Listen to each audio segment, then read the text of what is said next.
Courageous began its independent operations right before Heimdall was first occupied. I realized what the Alliance was planning, so I gathered a skeleton crew, met with Viscount Arcade, and we hurried straight to Trista, where we found your classmates locked in combat with the Azure Knight. I see. That explains why you were in Trista. I shudder to think what would have happened if not for the Courageous's timely appearance. What have you been doing since then, Father? I hadn't heard anything about your whereabouts until now. Eventually, we were able to shake off the Azure Knight's pursuit. And we've been traveling around the country ever since, preparing to find you and take you on board.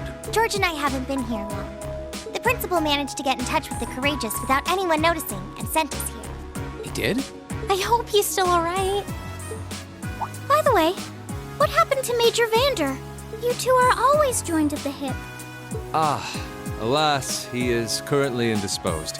His military obligations have him heading up the 7th Armored Division in Western Erebonia. They're working with your former instructor, Major Neidhart, as well. With him too? So he's over in the west now. Huh. I should have known the 4th Armored Division's ace wouldn't get his ass kicked so easily. Oh, right. Dad said he'd heard from him too, remember? Still, the west side of the country contains Marquis Hyarm's Sutherland province, along with Duke Cayenne's Lemaire province. The fighting there would no doubt be even more fierce than it is here in eastern Erebonia. Correct. A large percentage of the Imperial Army's military strength still remains intact. But the Noble Alliance forces' constant attacks have put them at a disadvantage. On top of that, a number of townships in the region have been caught in the crossfire and suffered great losses. That's terrible. I'd heard as much, but it still pisses me off to hear it. With the 3rd and 4th Armored Divisions occupied on the eastern side of the country, one can only assume the Noble Alliance intends to use that as an opportunity to crush the forces in the west. Yeah, but they're not stupid. I bet the army in the west is putting up a pretty good fight by themselves. It's too early to call things just yet.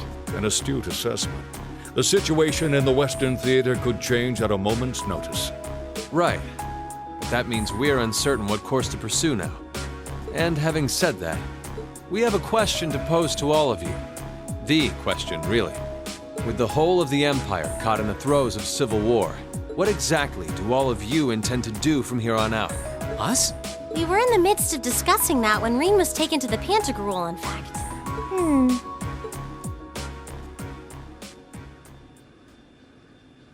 This is a full-on war, and our fellow Erebonian countrymen stand on both sides. No one here is delusional enough to think that a group of students like us are capable of stopping it by ourselves. Still, during our field studies, we found ourselves up against the problems this nation faces again and again. And because we have that experience, I believe there's a place for us to change things in all this. A part only we can play. We may not be able to compete head-on with the Alliance, but together, we can move things in the right direction for Erebonia as a whole. That was wonderful, Reen.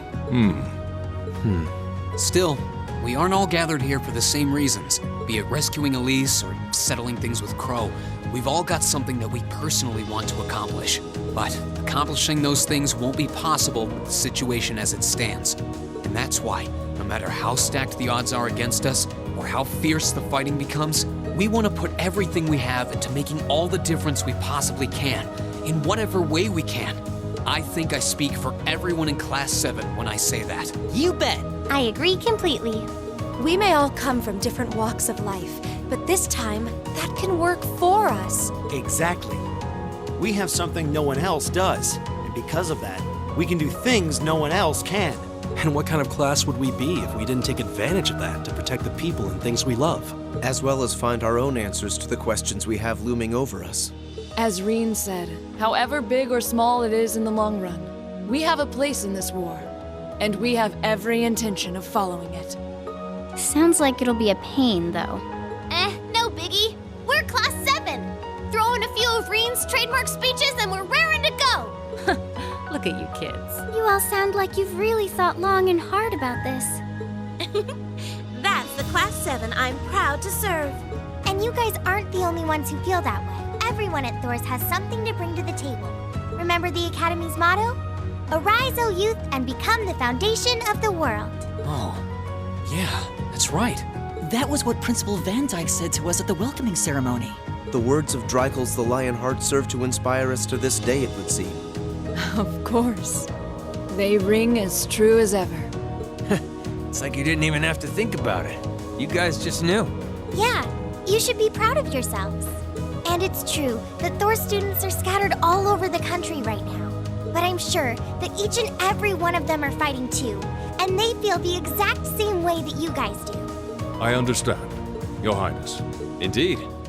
I figured you would have already given it some thought, but I wasn't expecting such a stirring conviction. But I think this at least settles the matter of what course to take. If you would do the honors, Captain. As you wish. We're about to do something neither side would ever expect us to do. We're going to entrust this ship to you. From here on out, the Courageous is yours to command as you see fit. What? What? Father, would you mind elaborating? It means exactly what it sounds like. The operation of this ship will be left entirely to your discretion. What? I imagine your journey to make a difference in this war needs a home base to begin from. Well, yes, but But then what will you do? We plan to disembark and make our way to the western provinces. Once there, we'll begin working with the 7th Armored Division and the other neutral forces in the region. The intention is to ensure that as few innocents as possible are harmed by this conflict. I was actually worried this airship might prove a bit too conspicuous to aid us in pursuing that goal. But with us headed west, we'd be leaving all of eastern Erebonia in your hands. I see. That does make the most logical sense. Kinda. If we got the Courageous, we could give our third faction some real weight. Neither side could afford to ignore us. I'm not even sure the Guild could come up with a plan this wild. Well, it's fair to say I've learned a lot from the way the Guild's members handle things, yourself included. Oh, and Alphen? Yes? I'd like to ask you to remain on board the Courageous as well. This ship is technically the property of the Arner household, fathers in particular. It should give them a certain freedom to act if they have concrete backing from a member of the Imperial family.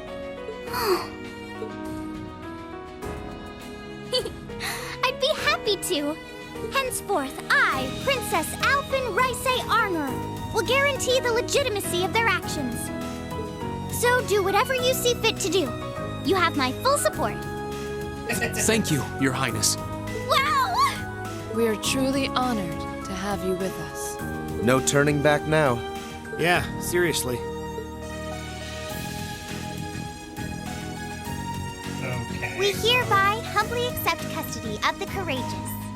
So we got Please. an airship. Leave Eastern Erebonia to us. We'll be counting on you then. I'm looking forward to toasting your future successes.